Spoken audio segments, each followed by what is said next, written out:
오늘 말씀은 잠언 21장 15절에서 31절입니다. 키워드는 주권자를 따르는 즐거움, 주권자에 속한 백성, 그리스도의 승리 안에서입니다. 정의를 행하는 것이 의인에게는 즐거움이요 죄인에게는 패망이니라. 명철의 길을 떠난 사람은 사망의 회중에 거하리라.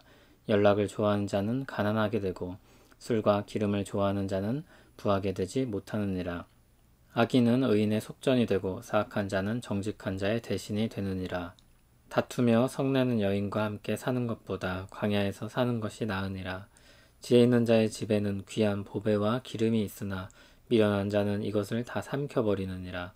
공의와 인자를 따라 구하는 자는 생명과 공의와 영광을 얻느니라. 지혜로운 자는 용사의 성에 올라가서 그 성에 의지하는 방벽을 허느니라. 입과 혀를 지키는 자는 자기의 영혼을 환난에서 보존하느니라. 무리하고 교만한 자를 이름하여 망령된 자라 하나니 이는 넘치는 교만으로 행함이니라. 게으른 자의 욕망이 자기를 죽이나니 이는 자기의 손으로 일하기를 싫어함이니라. 어떤 자는 종일토록 탐하기만 하나 의인은 아끼지 아니하고 베푸느니라. 악인의 재물은 본래 가증하거든 하물며 악한 뜻으로 드리는 것이랴. 거짓 증인은 패망하려니와 확실히 들은 사람의 말은 힘이 있느니라. 악인은 자기 얼굴을 굳게 하나 정직한 자는 자기의 행위를 삼가느니라. 지혜로도 못하고 명철로도 못하고 모략으로도 여호와를 당하지 못하느니라. 싸울 날을 위하여 마병을 예비하거니와 이김은 여호와께 있느니라. 아멘. 15절은 정의를 행하는 것이 의인에게는 즐거움이라고 말씀합니다. 21장 3절에서는 공의와 정의를 행하는 것이 하나님의 기쁨이라고 말씀하셨습니다. 의인은 이 하나님의 기쁨에 동참하는 사람입니다. 그러나 죄인에게 정의는 패망을 가져다 줍니다. 정의가 그들의 죄를 정죄하기 때문입니다. 16절 말씀처럼 명철의 길을 떠난 사람은 사망의 회중에 거하는 것입니다.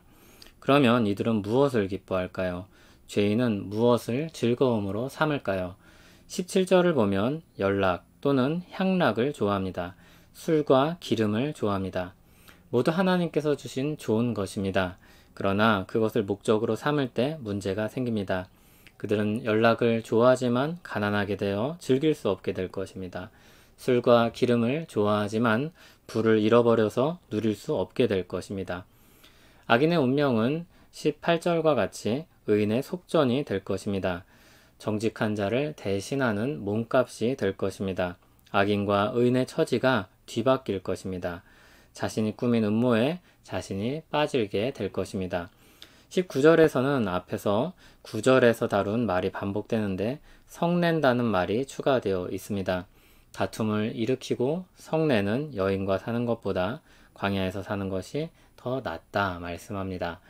20절을 보면 지혜 있는 자의 집에는 귀한 보배와 기름이 항상 있습니다. 그러나 미련한 자는 그것들을 순식간에 삼켜버립니다. 귀한 양식과 기름이 하루아침에 만들어지지 않습니다. 조상들의 피와 땀이 담긴 것인데 그것을 귀한 줄 모르고 단숨에 써버리는 것입니다. 반면 지혜 있는 자는 어떻게 항상 그런 부를 소유할 수 있습니까? 21절은 의와 인자를 따라 구하는 자가 생명과 의와 영광을 얻는다고 말씀합니다. 인자를 따라 구한다 할 때 구한다는 이 말이 사냥하다 라는 뜻으로도 사용이 됩니다. 하나님 나라에 대한 열망이 굉장히 강하게 담겨 있음을 시사하는 말입니다. 지혜로운 자는 공의와 인자를 구할 뿐만 아니라 자기 성을 지켜내는 용사이기도 합니다. 22절에는 용사들이 방어하는 성을 뚫고 올라가 무너뜨릴 수 있는 힘을 가지고 있다고 말합니다. 또 군사적으로 지킬 뿐만 아니라 23절을 보면 입과 혀를 지키는 자로서 자기 자신을 지키는 사람이기도 합니다. 24절에서 26절에는 어리석은 세 부류의 사람들이 나옵니다. 24절에는 무리하고 교만한 사람, 25절에는 게으른 사람, 26절에는 종일 탐하기만 하는 사람입니다. 이들과 대조되는 사람이 26절의 의인입니다. 의인은 아끼지 않고 베푸는 사람입니다. 27절에서 29절에는 외식하는 세 부류의 사람이 나옵니다. 27절에는 악한 의도로 재물을 드리는 사람, 28절에는 거짓 증거를 하는 사람, 29절에는 뻔뻔스러운 사람입니다. 이들과 대조되는 사람은 29절의 정직한 자입니다. 정직한 자는 이들과 달리 자기 행위를 삼갑니다. 하나님으로 시작한 21장은 30절, 31절에서 하나님으로 마칩니다. 주님 앞에는 지혜도 명철도 모략도 당할 대상이 없습니다. 전쟁의 승패가 준비한 사람의 것으로 보이지만 실상은 하나님께 달려있다고 말하고 있습니다. 오늘 본문에서 말하는 하나님의 지혜는 하나님께서 그 누구도 감당 못할 용사라는 것을 가르치고 있습니다. 하나님은 모든 승패의 최종 주권을 쥐고 계신 온 세상 위에 계신 주권자이십니다.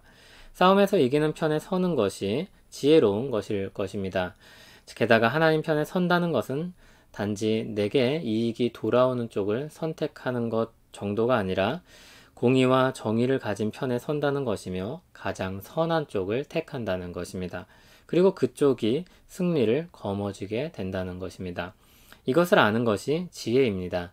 승리하는 쪽을 아는 것, 승리하는 분이 어떤 분이신지 아는 것, 그 지혜가 우리 삶의 방향을 결정합니다. 신자에겐 그분을 향한 믿음과 갈망이 있습니다. 우리를 구원하시고 보호하시며 인도하시는 하나님을 믿고 따라 살기를 소원하는 열망이 있습니다. 그들의 고백이 이와 같습니다. 그런즉 이 일에 대하여 우리가 무슨 말하리요? 만일 하나님이 우리를 위하시면 누가 우리를 대적하리요?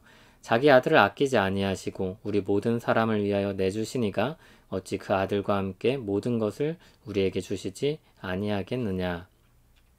용사이신 하나님께서 우리 인생을 붙잡으시며 우리 대적들로부터 언제나 건져주실 것을 믿습니다. 이 믿음이 우리에게 용기를 줍니다. 이 믿음이 우리에게 하나님 나라 백성으로 살 기계를 줍니다. 지혜는 고상하고 부드럽기만 한 것이 아니라 강하고 맹렬한 것이기도 합니다. 거룩한 용사이신 하나님께서 우리를 붙드십니다. 우리는 그 주권자에 속한 하나님 나라 백성입니다. 예수님은 우리를 구원하신 구원자이시며 우리에게 승리를 주시는 승리자이십니다. 우리를 거스르고 불리하게 하는 법조문으로 쓴 증서를 지우시고 제하여 버리사 십자가에 못 박으시고 통치자들과 권세들을 무력화하여 드러내어 구경거리로 삼으시고 십자가로 그들을 이기셨느니라. 이 말씀은 주님을 승리하신 분으로 그려내고 있습니다. 우리 모든 죄에 대한 문서를 십자가로 다 없이 하셨습니다. 또 모든 악한 권세를 무력화시키셨습니다. 그것을 드러내셨고 이기셨음을 알리셨습니다. 복음 안에서 주어진 이 지혜를 가진 자마다 죄의 얽매인 삶으로부터 떠나고 하나님의 백성으로 살기에 힘씁니다. 어느 시대나 신자로 살기에는 용기가 필요합니다. 이 시대와 구별된 삶을 산다는 것은 결단을 필요합니다. 불의한 세상에서 의를 추구한다는 것, 긍휼이 없는 세상에 긍휼을 베풀며 산다는 것, 쉽고 빠른 것을 추구하는 세상에서 부지런함과 정직함을 택한다는 것, 상대적으로 손해보는 방식으로 사는 것처럼 느껴지는 이런 선택들을 해야 합니다. 그러나 가장 이것이 지혜로운 선택임을 믿습니다. 세상에서 우리를 보장해 준다고 말하는 것들 중에 그 무엇이 믿을만 합니까? 그리스도께서 주신 생명과 보호 외에 우리에게 정말 생명을 주는 것이 무엇이 있습니까? 하나님의 통치보다도 더 높은 것이 어디 있습니까?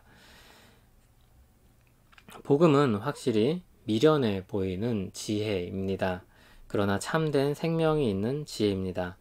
그 은혜의 복음을 붙잡은 우리의 삶이 거룩한 용사이신 주님과 더불어서 승리의 노래를 부르게 될 것입니다.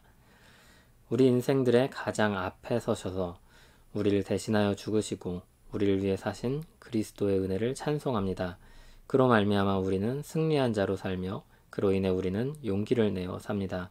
우리 삶의 기준과 근거가 주께 있습니다. 용사이신 주님, 오늘도 우리를 붙드시옵소서. 예수님 이름으로 기도합니다. 아멘.